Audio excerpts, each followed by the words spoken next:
Prezados alunos, sejam bem-vindos então à nossa revisão anual, certo? Então, meu nome é Hugo, vou trabalhar com vocês aqui nesse conceito. Numa primeira temática, vamos dar uma olhada em energias, passando por trabalho de uma força e também termologia. O primeiro conceito, quando a gente envolve energia, a gente vai estar trabalhando com energia mecânica, que tem energia de movimento, certo? A energia mecânica, a gente diverge ela em duas temáticas, sendo a energia cinética, que é a energia do movimento, ao qual a gente equaciona por E de energia, C de cinética, que é igual a massa vezes velocidade ao quadrado sobre 2. Lembrando que todo objeto que tem velocidade tem energia cinética, a única exceção é a luz, certo?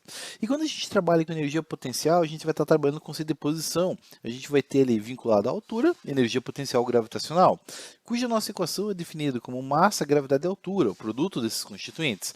Quando a gente acaba trabalhando ali com o conceito de energia potencial elástica, a gente vai estar vinculando ao conceito de deformação. Por isso a gente vai ter que o K representa uma certa constância da mola, certo?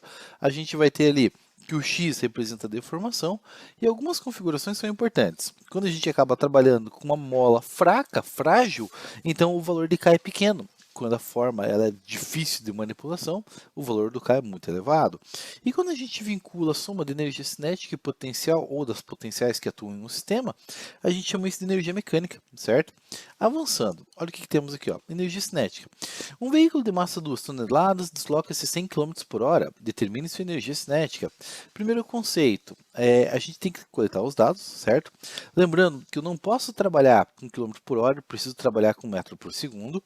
E nesse conceito, a gente vai ter ali que a velocidade ela representa 27,77 metros por segundo. Para a gente fazer essa conversão, lembre-se que precisa dividir por 3,6. Obrigatoriamente precisa estar em padrão internacional. E a mesma coisa serve ou retrata-se o conceito da massa, aonde a gente vai ter que ela vai estar trabalhando ali então com 2.000 kg, certo? Então, como que a gente faz? Aplica-se na equação, massa vezes a velocidade ao quadrado sobre 2, lembrando que potência é prioridade, certo? E a gente vai estar trabalhando ali, sendo ela então definida como 771,17, tá? Ali o que eu fiz? Eu fiz a divisão, 2.000 divididos por 2 foi onde surgiu aquele 1.000, certo? E fazendo essa multiplicação, temos uma energia acumulada de 771.170 joules, certo? Então, a gente tem ali ó, uma outra definição, que a gente tem que, por unidade de medida, um joule ele equivale a quilograma vezes metro quadrado por segundo ao quadrado. Importante essa afirmação, ok? Bom, vamos avançar mais um pouquinho. Quando a gente acaba trabalhando com energia potencial gravitacional, olha o que a gente tem ali, ó, um exemplo. Um vaso de 5 kg está pendurado a 2,5 metros de altura do solo, sendo G igual a 10 metros por segundo ao quadrado, determine a energia potencial do vaso em relação à mesa e ao solo. Então, assim, ó, nesse caso, pessoal, a gente vai estar trabalhando ali com essa configuração apenas em função ao chão, tá? E aí eu já mostro para vocês, explico como que funciona, para a gente estar trabalhando, ó. A energia potencial em relação ao chão seria 5, que é a massa, 10, que é a gravidade, 2,5, que a gente tem a altura, que seria a energia vinculada ali, então, à caracterização do objeto que está pendurado, certo? Se ele tivesse ali em relação à mesa, vamos imaginar que a mesa tivesse a 1 metro de altura. Tá? Então, como que seria a nossa conta? A gente abate esse 1 metro da altura total, ficando então 5 vezes 10 vezes 1,5. E quando a gente faz essa estrutura, isso daria um total de 75 joules, certo? Eu não quis deixar essa informação, eu quis trabalhar oralmente com vocês esse conceito para que vocês gravem essa informação. Então, sempre atento às informações que o exercício fornece, certo? Porque isso é bem importante para a gente estar trabalhando. Vamos avançar. Outra maneira, ali ó, o que ele fala. Para comprimir uma mola de 50 centímetros, foi necessário exercer uma força de 10 newtons. Bom, ele quer saber qual o valor da constante elástica da mola. Gente, o primeiro passo que a gente tem ali, ó, eu não posso trabalhar com a distância em centímetro, eu preciso converter para o sistema internacional, o SI, tá? Eu tenho ali ó, a força elástica, a gente vai ter representado como kx. Certo? A força, gente, vale 10. Ali, o meu K eu não sei, mas a minha distância vale 0,5 metros. O que acontece? Para mim isolar o K, o 0,5 que está multiplicando passa dividindo. E aqui, gente, muito cuidado para vocês não errarem com coisas básicas. Sempre o número que está multiplicando passa na parte de baixo, na divisão. E efetuando essa divisão, temos uma constante ali igual a 20 newtons por metro. Tá? Ele quer saber ali qual é o valor da energia potencial elástica de um corpo que está ligado a essa mola. Então, vamos dar uma olhada para ver como que a gente consegue estar trabalhando. A energia, pessoal, aí a gente volta naquela equação kx ao quadrado sobre 2. O valor do meu K, gente, vale 20. A gente acabou de determinar. O valor da minha deformação vale 0,5. Não esqueça que essa informação é ao quadrado, tá? E ao final eu divido por 2. 0,5 ao quadrado, gente, fazendo essa multiplicação, isso aqui resulta em 0,25, certo? 0,25 vezes 20 vai dar 5, que ao final divididos por 2 surge aquele 2,5, tá? Então atentos com essas informações aí, tranquilo? Bom, então o que mais a gente consegue estar explorando? Vamos avançar. Quando a gente vincula o conceito do trabalho de uma força, então a gente vai ter força aplicada que gera um deslocamento. Então olha o que ele fala ali, ó. Empurra-se um objeto por 40 metros, aplicando-se uma força de 2,5 newtons. Qual é o trabalho realizado? Gente, trabalho, a gente trabalha com a letra W, W work, certo? Vem do inglês. É força vezes distância vezes o seno do ângulo. Caso o exercício não forneça, gente, nenhum tipo de angulação, você exclui a função seno. Trabalha apenas com o produto da força vezes o deslocamento. E assim, com um detalhe, o deslocamento sempre em metro. Atenção com isso, tá? Vamos pegar os dados que a gente tem. Força aplicada 25 newtons, distância atribuída 40 metros que a gente vai ter, análise do trabalho realizado, então, 1000 joules, certo? Então é isso que a gente vai ter, nada tão complicado ou complexo. Ok? Vamos avançar ali. Quando a gente vai estar trabalhando agora vinculando aos conceitos de temperatura, lembre-se que a gente tem aqui 3 temperaturas ou padrões de temperatura vigentes no planeta, sendo elas Celsius, Fahrenheit e Kelvin. 2 pontos de correspondência que a gente tem ali, que tem que estar levando em consideração. Ponto de fervura da água, ponto de ebulição, tá? E o ponto de congelamento. Para a escala Celsius, foi padronizado o congelamento da água a 0, e para a escala Celsius também o ponto de fervura 100, não esqueça essas informações. Para a escala Fahrenheit, ponto de fervura 212, ponto de congelamento 32, na escala Kelvin 373 Kelvin para ponto de ebulição, ponto de fusão do gelo ou congelamento 273 Kelvin. Detalhe, quando eles falam do zero absoluto, lembre-se que é o congelamento total da matéria, certo? Congelamento do átomo que a gente vai ter. Isso equivale ao zero na escala Kelvin, não o zero na escala Celsius ou Fahrenheit. Muito, muito, muito cuidado com isso, certo? Então vamos dar uma olhada ali, avançando. Olha o que ele fala.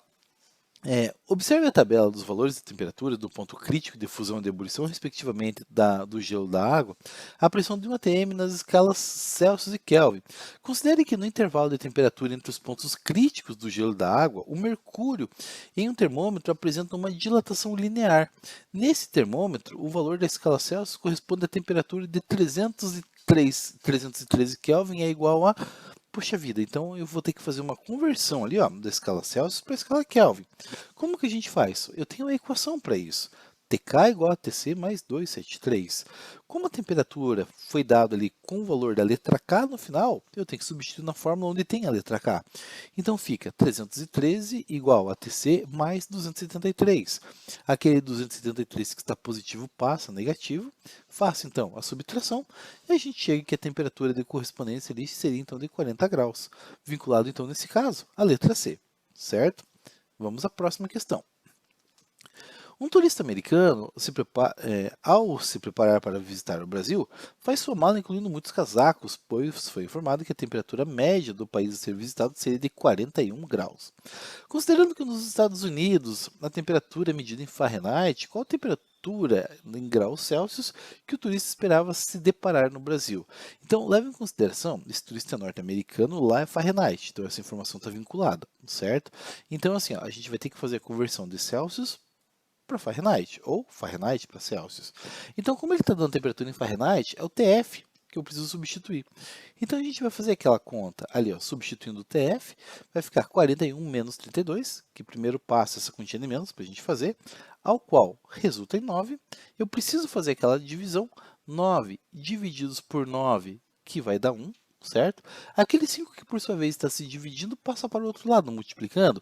Então teremos uma temperatura de 5 graus, certo? Que seria o nosso correspondente, então, ali a letra D, ok? Então é isso que a gente tem ali como ponto de referência. Avançando agora para calorimetria, falando um pouco de equilíbrio e também conceitos de gases, vamos dar uma olhada lá. Quando a gente trabalha com calorimetria, dois pontos são importantes, a gente está trabalhando com a definição de temperatura e de calor. Olha o que a gente vai ter ali, ó. Temperatura é uma grandeza física que está associada de alguma forma ao estado de movimentação ou agitação das moléculas. Quanto mais quente está o corpo, maior é a agitação molecular, e quanto mais frio, menor é essa agitação. Ou seja, então quanto maior for a temperatura, maior é o grau de agitação térmica, que a gente vai ter desses constituintes. Reduziu a temperatura, essa movimentação cai também. Calor. Calor nada mais é do que o trânsito da energia térmica, ou energia térmica em trânsito, de um corpo para o outro. Quando os dois corpos chegam à mesma temperatura, dizemos que estão em equilíbrio térmico, e a temperatura final é chamada de temperatura de equilíbrio. Então, assim, ó, um detalhe da transferência de calor, então ela sempre vai do ponto mais quente para o ponto mais frio. Isso vincula-se futuramente com a lei zero da termodinâmica, ok? Vamos avançar. Bom, um detalhe que tem ali, ó, a gente tem a equação fundamental da calorimetria, que ela é definida como Q igual a mc vezes ΔT, onde Q é a quantidade de energia trocada, inserida ou retirada do sistema, m é a massa do corpo, C é o calor específico e ΔT é temperatura. E a gente pode estar trabalhando também com uma condição onde aparece o calor latente. O que seria o calor latente? Seria o calor correspondente à mudança de estado que a gente vai ter do componente, seja da passagem do estado sólido para o líquido ou do líquido para o gasoso. Lembrando que nessas modificações ali que a gente vai ter de padronização de estado, a gente não tem acréscimo de temperatura, apenas mudança de estado, certo? Então, isso é bem importante estar frisando aí, ok? Bom, quando a gente trabalha também o conceito de propagação de calor, a gente tem três formas para a gente estar analisando, ou são três mecanismos distintos que a gente vai ter ali, onde a gente fala que o calor pode fluir por condução, por convecção e também por irradiação. Então vamos ali, na condução, olha o que ele fala. Predominantemente nos sólidos, nesse processo, a transmissão de energia se dá de molécula a molécula. Em alguns corpos, esse processo ocorre muito rapidamente, como por exemplo nos metais, e por isso eles são chamados de condutores térmicos. Em outros ocorre ao contrário, como por exemplo a madeira e a água, que são chamados de isolantes térmicos, ou seja, então você tem um aquecimento numa região e esse calor ele é transferido átomo por átomo. Também a gente vê que isso aí vincula o conceito de dilatação, certo? Então assim, a dilatação está vinculada a essa agitação que a gente vai ter ali, ó. Mais um elemento que a gente acaba trabalhando ali então, a gente vai ter a convecção, ó, exclusiva dos fluidos, lembrando que o fluido é líquido e gases, certo? A transmissão de calor por convecção ocorre por meio da movimentação de massa fluida. Então o que a gente vai ter aqui, ó, quando você coloca a água para esquentar, então assim, na chama do fogão, então você vai ter que a fonte de calor está embaixo e essa tendência do elemento mais quente é subir. Então assim, ele vai para cima e a água que está em cima, que está um pouco mais fria, desce, gerando essa movimentação cíclica, certo? A irradiação, por sua vez, ela pode ocorrer no vácuo. É a única forma que pode acontecer no espaço. Atenção com isso, tá? E também em meios materiais, e a sua transmissão é feita por intermédio de ondas eletromagnéticas. As ondas transmitem a energia que são absorvidas pelos corpos. Essa absorção provoca uma alteração no estado de movimentação das moléculas, modificando assim então a temperatura do sistema. Bom, aqui queria mostrar para vocês um exemplo aqui que pega os três. Ó, vamos pegar ali a ideia de uma chama, por exemplo, ali. Então você tem um conjuntinho de madeira, você ateia fogo nelas. Então, quando você consegue olhar por cima da chama, você percebe que a movimentação do calor, ela se dá dessa maneira aqui, ó. Que nem eu vou tentar mostrar para vocês. Ela não vai em linha reta, ela vai fazendo isso aqui, ó. Você pode até olhar por cima da boca do seu fogão aí na sua casa e pode perceber a parede que parece que ela dá uma tremulada, justamente por causa desse fator do fluxo de calor que você tem ali, que acaba interferindo na densidade da região. Quando você está acima daquilo ali, então você acaba trabalhando por a ideia de convecção. Assar carne, fazer um churrasco, seria isso, tá? Se você vai estar trabalhando ali, por exemplo, também a ideia é de assar carne, mas se você vai fazer um sistema aonde você coloca, por exemplo, assim, a carne ao redor do fogo, na lateral, então aí você está assando ela por irradiação. Em alguns casos, o pessoal fala que fica mais saborosa, mas vai de cada um. Tá? A gente vai ter também a ideia da condução, que ela justifica, por exemplo, o fato do cabo de panela ser de madeira ou ser de plástico, não ser de ferro, por causa da condução da térmica que a gente vai ter ali. Então, o que faria com que a pessoa, por exemplo, queimasse sua mão. Então, não é conveniente isso. Tá? Bom, e aqui a gente acaba caindo nos estados comuns da matéria. Lembre-se que temos mais estados. Mas, assim, os principais, ou pelo menos comuns à água, temos o sólido, líquido e gasoso. Lembrando que quando você passa do sólido para o líquido, o nome do processo se dá por fusão. Quando você passa do líquido para o gasoso, o nome se dá por vaporização. E aqui um detalhe: isso, gente, acontece com uma temperatura comum. Por exemplo, vamos dizer que hoje a temperatura está 20 graus Celsius. Você vai ter que as águas, por exemplo, de uma barragem, ela começa a vaporizar. Acima de 4 graus Celsius ocorre a vaporização da água. Mas temos, isso é um procedimento natural, tá? Isso facilita, por exemplo, que nas casas aí, favoreça para você estar fazendo com que a roupa seque estendida no varal, certo? Então favorece essa configuração ali. A gente tem a ebulição, que daí você força fervendo a água, e lembre-se que a gente vai ter a calefação, que é um estado onde a água ela faz a mudança do estado líquido para o estado gasoso de uma maneira instantânea. É o caso de jogar água, por exemplo, na tampa de um fogão a lenha, então, que está bem quente. Então você tem essa caracterização. Fazendo o caminho inverso do estado gasoso para o estado líquido, a gente tem dois nomes que a gente atribui, sendo eles liquefação ou sendo também ali condensação, tanto faz um ou outro. Tá? Quando a gente avança do estado líquido para o estado sólido, o nome se dá ali então por solidificação. E quando a gente acaba trabalhando do estado sólido para o gasoso ou do gasoso para o sólido, a gente pode chamar de sublimação. Em alguns casos, eles acabam abordando que do gasoso para o sólido, então a gente coloca como ressublimação. Mas pode colocar sublimação que também não há dificuldades em relação a isso. A gente compreende todo esse processo, ok? Bom, e aqui ó, os detalhes que eu queria colocar para vocês. Então, atentos com essas informações, certo? Então, é sempre bom a gente estar munido dessas informações. Bom, olha o que a gente tem aqui. Ó. É possível passar a matéria do estado sólido diretamente para o estado gasoso, evitando a fase líquida. Tal fenômeno físico se verifica comumente no gelo seco e na naftalina, mas também pode ocorrer com a água, dependendo das condições de temperatura e pressão. Essa passagem dá-se o nome de condensação, sublimação, fusão, vaporização ou calefação. Acertou quem falou sublimação. Então a gente vai ter esse procedimento aí, certo? Que é a passagem ali que a gente vai ter de maneira direta do estado sólido para o estado líquido, ok? Bom, avançando, quando a gente vai estar trabalhando, gente, com o conceito de misturas, então você vai ter assim, um objeto muito quente com um objeto muito frio que você tende a controlar a temperatura para que no final seja igual, seja estabilizada.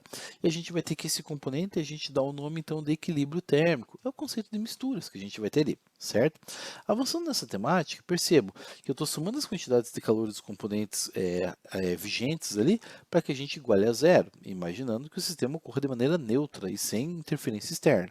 Então, o que a gente vai ter ali, ó, aqui eu defini como MA e MB. Vamos dizer que eu estou misturando café e leite. Tá? Mas se eu quiser colocar adoçante, a gente vai ter todo um constituinte C que a gente acaba trabalhando ali. Então, e se eu quiser colocar chantilly em cima do meu café, então você vai somar mais um componente D. Então, quanto mais coisa você está misturando, mais você vai complicando essa fórmula, certo? Então, assim, tem essa tendência ali. Mas geralmente o que a gente acaba trabalhando ali são um conceito equivalente, então, ali a dois compostos, certo? Então, fiquem tranquilos em relação a isso. Bom, vamos dar uma olhada.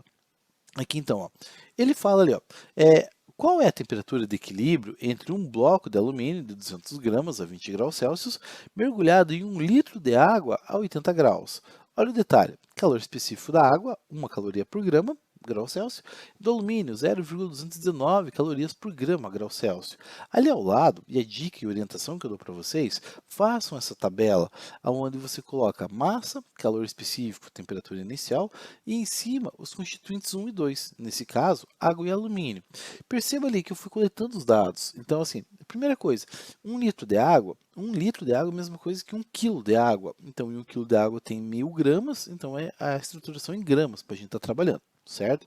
A massa do alumínio 200 gramas, o enunciado deixa bem evidente isso, tá? Mas fiquem atentos que 1 litro de água é 1 quilo de água, certo? Não esqueçam dessa informação. Outro detalhe, calor específico da água, a gente vale 1. O calor específico do alumínio, por sua vez, vale 0,219. Temperatura que a gente vai ter ali, pessoal, 80 graus, e quando a gente vai estar trabalhando ali com a ideia do alumínio, 20 graus. Então, o que a gente faz? colocamos esses dados na equação, gente. Então, o que a gente vai ter ali, ó? Temperatura da água bem elevada, ó. Então, vai ficar 1000 vezes o calor específico, que vale 1. Temperatura final, que eu não sei, menos a temperatura inicial da água, que vale 80. Depois, a gente vai adicionar na equação ali a massa do constituinte B, no caso ali o alumínio, que vale 200. Seu calor específico, 0,219. Temperatura final, que eu não sei, menos a temperatura em condição inicial, que vale 20. Só que assim, o sinal vem alternado ali, certo? Então a gente tem isso aí por causa da definição da equação. Avançando, gente, e o que eu digo aqui? Apenas faça a multiplicação dos elementos que estão fora dos parênteses. Não queira fazer tudo de uma vez, porque assim, é bem possível que venha se atropelar nessa situação. Então faz com bastante calma. Gaste uma linha a mais para fazer a tua equação, mas faça de maneira bem feita. Avançando ali, nesse momento, gente, a gente aplica uma regra que é chamada de distributividade. Então aqui, ó, esse 1000, gente, ele tem que obrigatoriamente multiplicar o t e obrigatoriamente ele precisa multiplicar aqui o menos 80. Da mesma forma que o 43,8 obrigatoriamente precisa multiplicar o t e obrigatoriamente precisa multiplicar o menos 20. Certo? Então, são esses pontos de apoio que a gente tem ali, ó. Aplicando a distributividade, pessoal, então temos esse panorama. 1000t menos 80.000 mais 43,8t menos 876.000. Isso igual a zero. O que a gente faz? Tudo que tem t eu preservo na primeira parte do sistema de cálculo, tudo que não tem vai para a segunda parte. E aí eu somo as partes. Então ali, ó, a gente vai ter que na primeira etapa vai ficar 1043,8t. Do outro lado, esses elementos ali eu joguei para o outro lado, alternando o seu sinal, e eu somei eles. Por isso que ficou ali 80.876.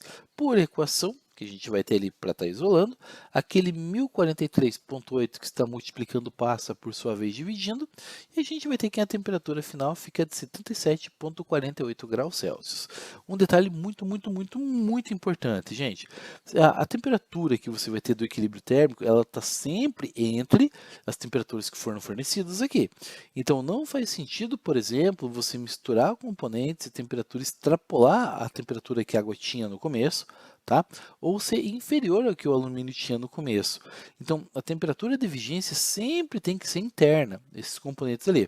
E 77,48 está entre 20 e 80, então tem coerência, está tranquilo, está certo o resultado. Bastante atenção nisso, ok?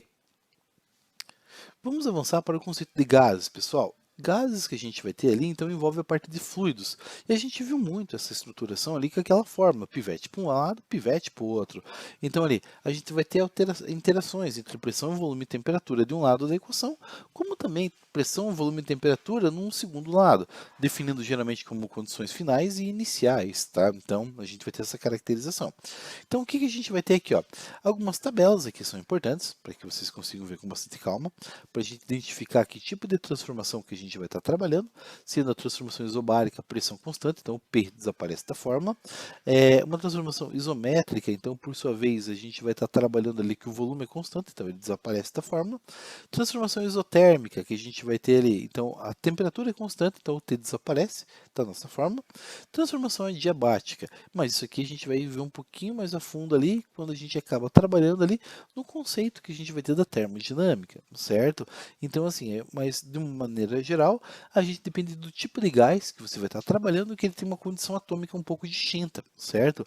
A gente não chegou a entrar nessa estruturação, mas saibam que existe. Características diferentes mostram que gases têm comportamento diferente, e você consegue perceber isso pela abundância de gases que tem ali, hidrogênio, oxigênio, gás carbônico, metano, enfim, aí assim tem uma característica bem distinta, tá? Mas saibam que ocorrem diversificações entre eles ali.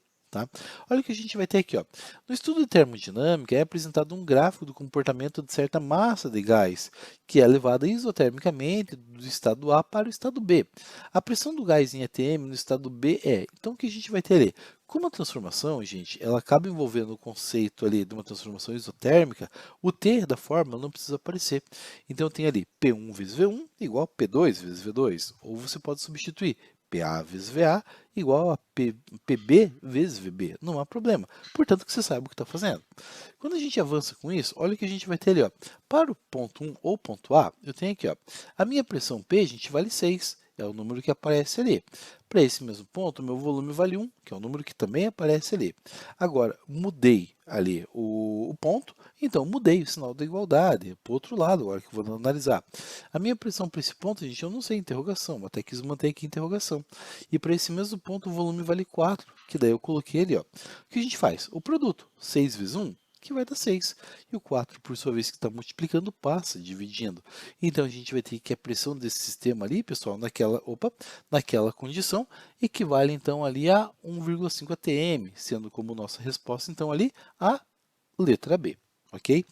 Avançando aqui, pessoal, e na nossa última etapa, correspondente ao nosso último trimestre, a gente tem a importância da termodinâmica, que vamos retomar aqui novamente com mais alguns detalhes e sempre com aquela seriedade, então bastante atenção.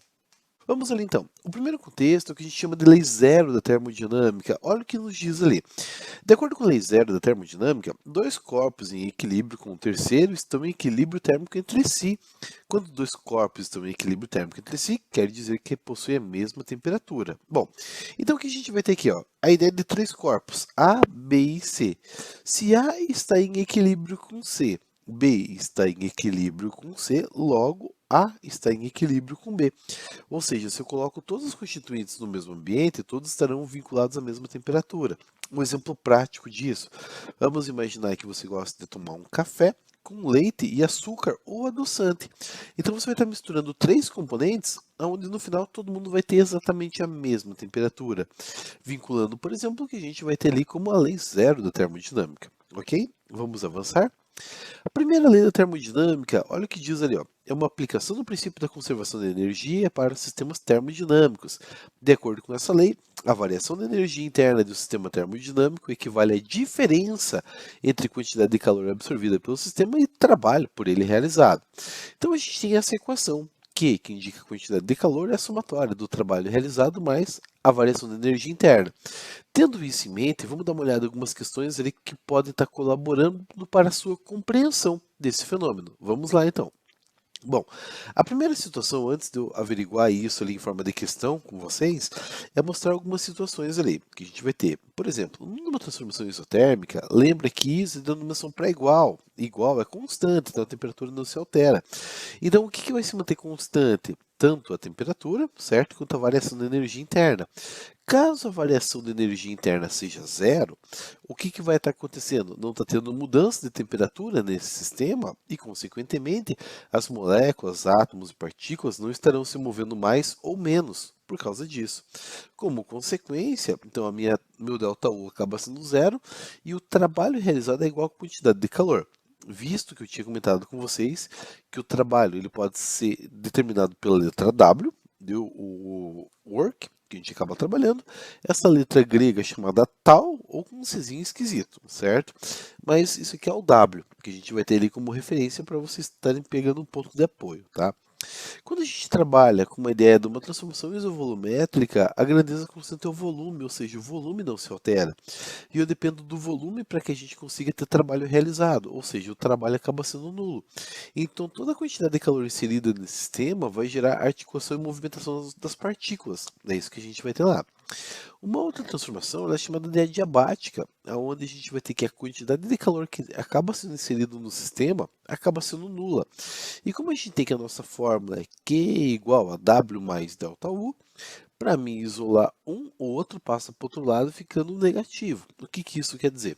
Se eu estou expandindo, por exemplo, a ideia de um sistema gasoso, o que está acontecendo com a energia interna? Está sendo dissipada. Por isso que eu vou ter ali que o trabalho é igual a menos ΔU.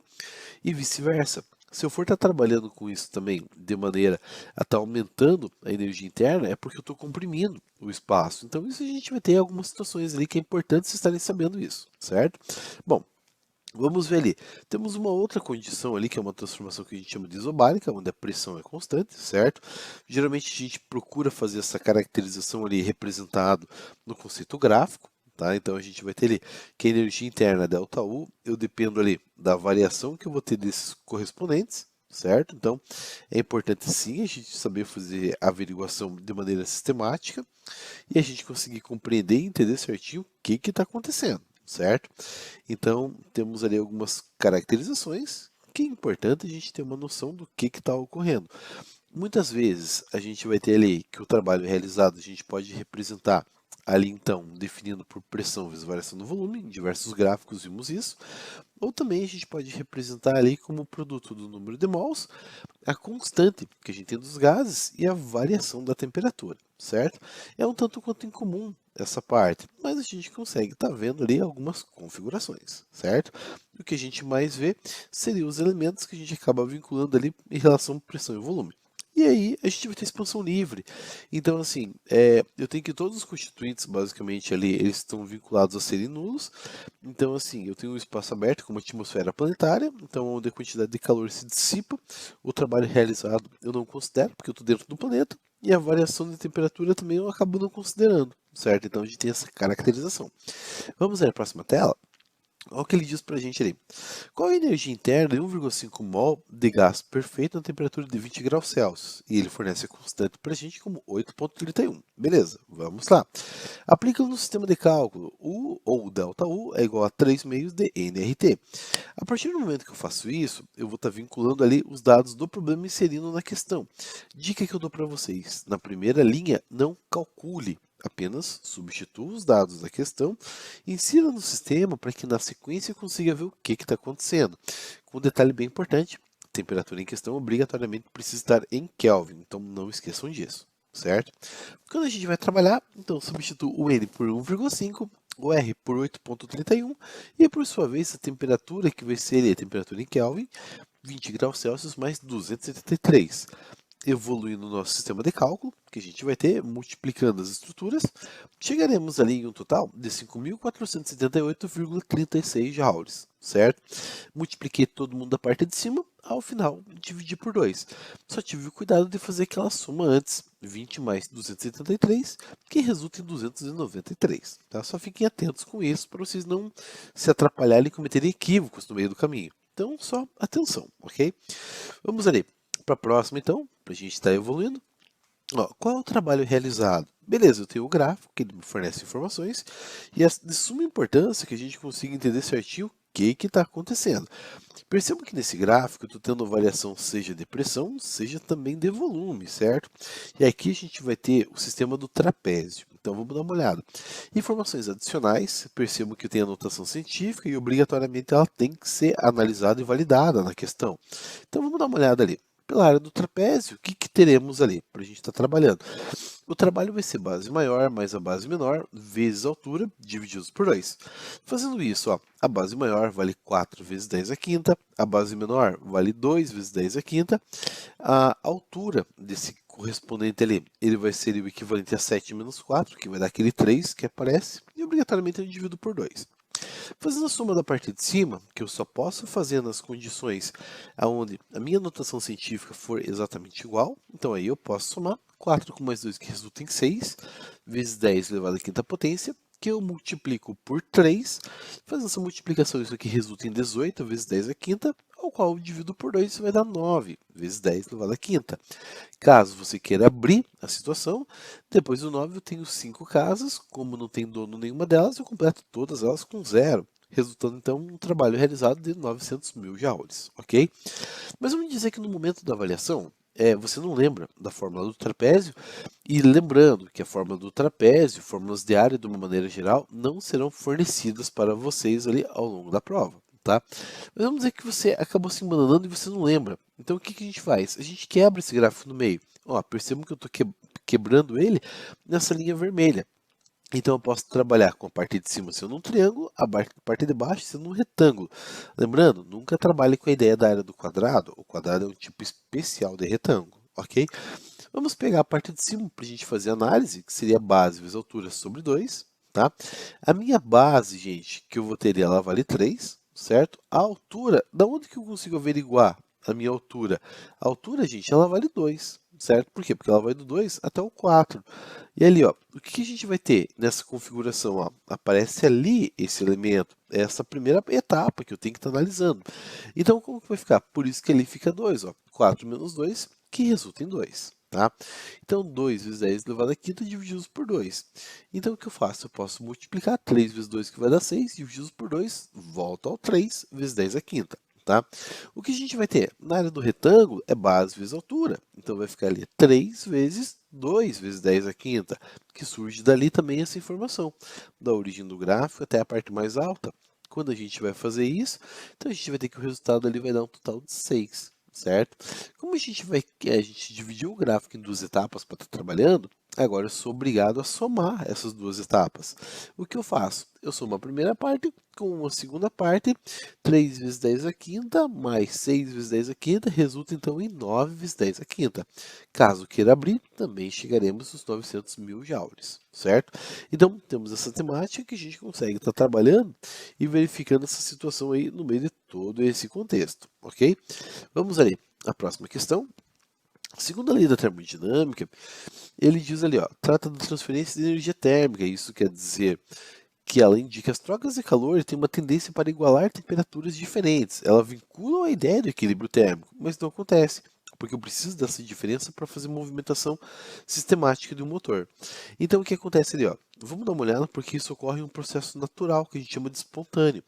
A nossa equação ela é definida como aquele nizinho esquisito ali que a gente chama de ni, tá? Uma letra grega, que vai representar o nosso rendimento. Então ali, o rendimento é igual a 1 menos a temperatura da fonte fria divididos pela temperatura da fonte quente. Então vamos dar uma olhada ali para ver como que a gente consegue executar essa questão. E ele fala ali, ó, uma fonte fria opera a 250 Kelvin e a fonte quente opera a 1000 Kelvin. Qual é o rendimento desse motor? Então vamos dar uma olhada. Então o que eu vou ter ali, ó, algumas informações são importantes. O primeiro deles ali, eu posso estar trabalhando com esses dados ali em forma de caloria, não há problema, em forma de joule, também não há problema, e em forma de temperatura. Caso apareça em forma de temperatura, fique atento que essa temperatura obrigatoriamente precisa estar em Kelvin, certo? Então, para fazer essa movimentação da temperatura, basta pegar esse constituinte e adicionar a ele 273. E aí a gente já consegue ter essa tendência de movimentação, ok? Então vamos lá, para a gente estar avançando agora. Então, ali, como está em Kelvin, está tudo certo. Vai ficar ali 1 menos 250 divididos por 1000. Isso resulta, então, ali em 0,25. E 1 menos 0,25, isso aqui vai dar um total de 0,75. Mas esse número por si só não me diz muita coisa, não me atrela muita informação. O que, que a gente consegue estar fazendo então a partir dessa temática? O que, que a gente faz ali? Multiplicamos então por 100%, chegando então em uma tendência de 75% de eficiência ou eficácia ao longo desse processo, ok? Vamos ali então para o nosso próximo exercício. E ele diz ali, ó, uma fonte fria opera a 270 Kelvin, sua fonte quente opera a temperatura Q. Qual é essa temperatura? Sabendo que o rendimento é de 40%? Então vamos dar uma olhada para a gente ver como que a gente consegue executar essa questão. O primeiro passo, a equação é a mesma, eu só tenho que tirar a porcentagem. Então preciso obrigatoriamente dividir aquele 40% por 100%. Resultando então ali em 0,40. Dica que eu dou para vocês, caso apareça apenas 0,1 número, complete com o segundo número sendo zero, fica mais fácil para visualizar algumas informações. Tá? Então, por isso que eu deixei ali 0,40. Perceba, gente, eu tenho que isolar a minha fração. Então, se eu quero isolar a minha fração, eu jogo ela inteira para o outro lado. Então, ela está negativa, ela passa a ser positiva. Só que aquele 0,40 estará me incomodando. E ele está positivo, passa para o outro lado, ficando negativo. Na verdade, é só invertir esses dois constituintes, certo? Quando a gente avança ali, eu vou fazer 1 menos 0,40, o que vai dar 0,60. E agora, por sua vez, o que está dividindo vai passar multiplicando. E por sua vez, o 0,60 que estará multiplicando passa dividindo. Mais uma vez, eu estou invertendo a posição desses correspondentes ali. E quando eu efetuo essa divisão, eu vou ter que a temperatura da fonte quente vai ser igual a 450 Kelvin. Um detalhe importante, quando você vai fazer análise da fonte quente, obrigatoriamente a temperatura tem que ser superior à da fonte fria. Tome cuidado para você não fazer alguma bobagem no meio do caminho e vai com bastante calma e cautela, certo? Então, vamos ali à próxima questão. Então ele fala ali, ó, uma fonte quente opera a 600 Kelvin e a sua fonte fria a temperatura F. Ele quer saber qual é a temperatura, sabendo que o rendimento é de 80%. Então vamos dar uma olhada ali. Primeiro passo, gente, temperaturas em questão que a gente leva em consideração precisam estar em Kelvin. Como já foi fornecido em Kelvin, tudo certo. Aplicamos no sistema de cálculo, Vamos dar uma olhada para ver como que vai ficar. Lembrando que aquele 80% a gente vai ter que deixar como 0,80. Eu vou ter que isolar a primeira fração. Ela inteira passa para o outro lado alternando o sinal, da mesma forma que o 0,80 passa para o outro lado alternando o sinal também. Então vai ficar ali f dividido por 600 igual a 1 menos 0,80. Fazendo 1 menos 0,80, isso aí que vai dar 0,20. Por sua vez, o 600 que está dividindo passa para o outro lado multiplicando. E a gente vai ter uma fonte fria igual a 120 Kelvin. Um detalhe aqui, fonte fria sempre precisa ser menor do que a temperatura da fonte quente. Se você achou isso, tá tudo certo, ok? Vamos avançar mais um pouquinho? Olha o que temos ali, a terceira lei da termodinâmica, e olha o que ela diz ali, ó. Sustenta a ideia de que a entropia do sistema com temperatura igual a zero absoluto tem uma constante pouco variável. A teoria explica que quanto mais próximo a temperatura do zero absoluto num cristal perfeito estiver, mais a entropia se aproximará a zero. Então, eu até mostrei para vocês inicialmente, numa uma aula anterior, que você vai ter um sistema relativamente organizado e quando você começa a inserir energia, seja sacudindo, ou seja, o fato de você estar aquecendo, você vai gerar movimentação, certo? Então, desorganizando a estrutura que você tinha. Quanto mais desarticulado a situação, indica que a entropia está se tornando cada vez maior no sistema, certo? Então é isso que a gente tem ali como ponto de apoio. E a nossa equação da entropia, ela é definida por ΔS igual a ΔQ sobre T. Então assim, lembrando que a quantidade de calor vai ser definida em calorias e a temperatura em Kelvin. Vamos lá então para ver mais uma questão. A quantidade de 800 ml de água, cujo calor específico vale 1 caloria por grama grau Celsius, é aquecida de 20 graus Celsius até ferver. Qual é, com base nessas informações, qual é a entropia do sistema? Então vamos dar uma olhada. Primeira coisa, vamos analisar a quantidade de calor. Massa de água, 800 ml, certo? Calor específico vale 1. Temperatura de fervura da água, 100 graus. Dois pontos importantes, vocês saberem isso, vocês precisam decorar. A água ferve a 100 graus e a água congela a 0, certo? Então, são pontos de fundamental importância para que a gente consiga estar trabalhando nessa condição ali, ó. Então, vai ficar como? Evoluindo esse sistema, 100 menos 20 vai dar 80. Fazendo a multiplicação geral de 800 vezes 1 vezes 80, a gente vai ter que isso aqui vai dar um total então de 64.000. Muito bem. A temperatura em questão, lembra que eu falei para vocês que precisa obrigatoriamente estar em Kelvin. Então, vou ter que somar 100 graus Celsius mais o fator de conversão, que é 273. Quando eu faço isso, eu chego em 373 Kelvin. Evoluindo agora para a gente fazer análise da entropia, que é a quantidade de calor pela temperatura, certo? Percebam que tem horas ali que eu posso colocar o ΔS, tem horas que não. Depende, isso aqui eu queria representar para vocês materiais didáticos, porque uns apontam, outros não. Tá? Mas isso é uma tendência que se tem ali do que você vai estar trabalhando. E o desenvolvimento de raciocínio lógico e cálculo é exatamente o mesmo. Evoluindo o sistema, a quantidade de calor eu tenho, que é 64.000. Ali, o conceito da temperatura eu tenho que é 373 Kelvin. E fazendo essa divisão, chegaremos ali a um nível de entropia de 171,58 calorias por Kelvin, certo? Gente, era isso que eu queria trazer para vocês como base de revisão. Aproveitem esse material ali que vocês têm disponível agora, otimizem ele, certo? Então, se tiverem dúvidas, voltem, retornem quantas vezes forem precisos, certo? E vejam com bastante atenção essas informações ali. Quanto mais vezes você for vendo, mais você vai se aprimorando. Até se quiser pegar esses exercícios como base de ponto de apoio, para vocês estarem fazendo a execução deles, acaba sendo importante. Você copiar o exercício, tentar fazer o desenvolvimento, e daí depois voltar no vídeo para conferir se a tua resposta está tendo exatamente a mesma linha de desenvolvimento, ok? Então, desejo boa avaliação a todos, se cuidem e até um próximo momento. Bons estudos!